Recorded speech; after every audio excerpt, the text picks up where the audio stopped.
राजस्थान के सीकर जिले में स्थित पवित्र धाम खाटू श्याम मंदिर आज करोड़ों भक्तों की आस्था का केंद्र है। यहाँ विराजमान खाटू श्याम जी को कलयुग का देवता कहा जाता है। कहा जाता है कि सच्चे मन से जो भी भक्त बाबा श्याम को पुकारता है उसकी मनोकामना अवश्य पूरी होती है। लेकिन बहुत कम लोग जानते हैं कि खाटू श्याम जी वास्तव में महाभारत के महान वीर बर्बरीक थे। महाभारत काल में महान योद्धा बर्बरीक का जन्म हुआ। वो भीम के पुत्र घटोत्कच और नाग कन्या अहिलावती के पुत्र थे। मैं बर्बरीक हूँ, भीम का पौत्र। बचपन से ही बर्बरीक अत्यंत शक्तिशाली और पराक्रमी थे। उन्होंने कठोर तपस्या करके भगवान शिव को प्रसन्न किया। भगवान शिव ने उन्हें 3 अमोघ बाण प्रदान किए। इन बाणों की शक्ति अद्भुत थी। पहला बाण लक्ष्य को चिन्हित करता था, दूसरा बाण शत्रुओं का नाश कर देता था और तीसरा बाण वापस तरकश में लौट आता था। इसी कारण बर्बरीक को 3 बाणधारी कहा गया। जब कुरुक्षेत्र का महायुद्ध शुरू होने वाला था तब बर्बरीक भी युद्ध की ओर निकल पड़े। जाने से पहले उनकी मां अहिलावती ने उनसे कहा, बेटा तुम हमेशा हारने वाले पक्ष का साथ देना। बर्बरीक ने अपनी मां से वचन दिया कि वे हमेशा कमजोर और हारते हुए पक्ष की सहायता करेंगे। जब बर्बरीक युद्ध भूमि की ओर जा रहे थे तब रास्ते में उन्हें एक ब्राह्मण मिला। वो ब्राह्मण कोई और नहीं बल्कि स्वयं भगवान श्री कृष्ण थे। श्री कृष्ण ने उनसे पूछा, तुम्हारे पास केवल 3 बाण हैं, इतने बड़े युद्ध में तुम क्या करोगे? बर्बरीक मुस्कुराए और बोले, एक ही बाण पूरे युद्ध को समाप्त करने के लिए पर्याप्त है।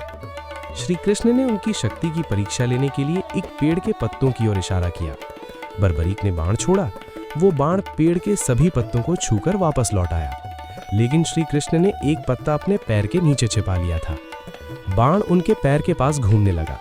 तब बर्बरीक बोले, प्रभु कृपया अपना पैर हटा लीजिए, नहीं तो बाण आपके पैर को भी भेद देगा। श्री कृष्ण समझ गए कि ये योद्धा अत्यंत शक्तिशाली है।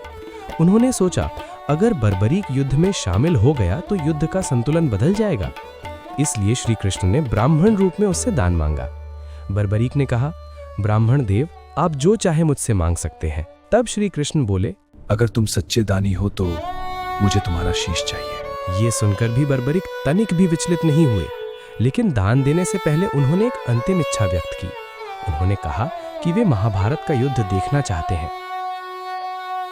मैं अपना शीश अर्पित करता हूँ। उन्होंने मुस्कुराते हुए अपना सिर दान कर दिया।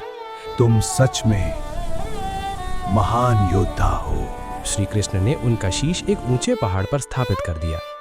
पूरा महाभारत युद्ध बर्बरीक का शीश देखता रहा।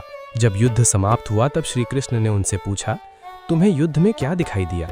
बर्बरीक ने उत्तर दिया, मैंने पूरे युद्ध में केवल कृष्ण की शक्ति को ही कार्य करते देखा।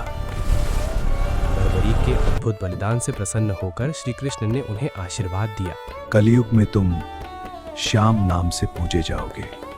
इसी कारण आज बर्बरीक खाटू श्याम जी के नाम से पूजे जाते हैं। आज लाखों भक्त हर साल खाटू धाम में दर्शन करने आते हैं और पूरे विश्वास के साथ कहते हैं, हारे का सहारा बाबा श्याम हमारा। जब दुनिया आपको हारने वाला कहे, जब सब आपका साथ छोड़ दे, जब उम्मीद की आखिरी किरण भी बुझती हुई लगे, तब याद रखना, एक देवता है जो सिर्फ हारने वालों का सहारा बनते हैं। खाटू श्याम, हारे का सहारा बाबा श्याम हमारा।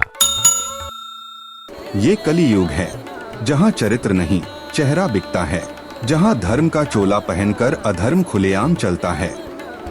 और सोचो, अगर समाज की जड़ें ही धोखे से भर जाएं, तो कौन बचेगा, कौन लड़ेगा?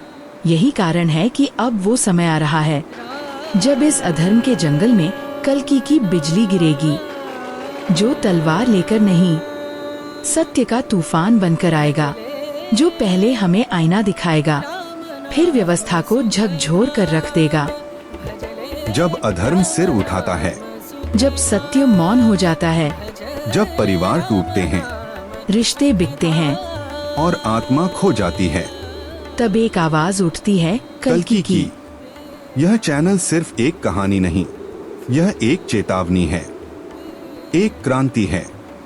धर्म की वो पुकार जो युगों से दबाई जा रही थी, अब समय है जागने का। अब समय है कल्कि के स्वर में बोलने का।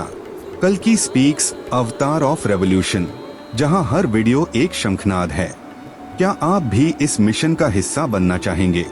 अगर आप भी अधर्म के खिलाफ एक चिंगारी बनना चाहते हैं तो इस यात्रा में साथ आइए, क्योंकि कल्कि बोलेगा जब आप जागेंगे। अगर आप भी चाहते हैं कि सत्य की ज्योति फिर से प्रज्वलित हो, अगर आप भी मानते हैं कि अधर्म के अंधकार में धर्म का दीप जलाना जरूरी है, तो आइए हमारे इस अभियान से जुड़िए।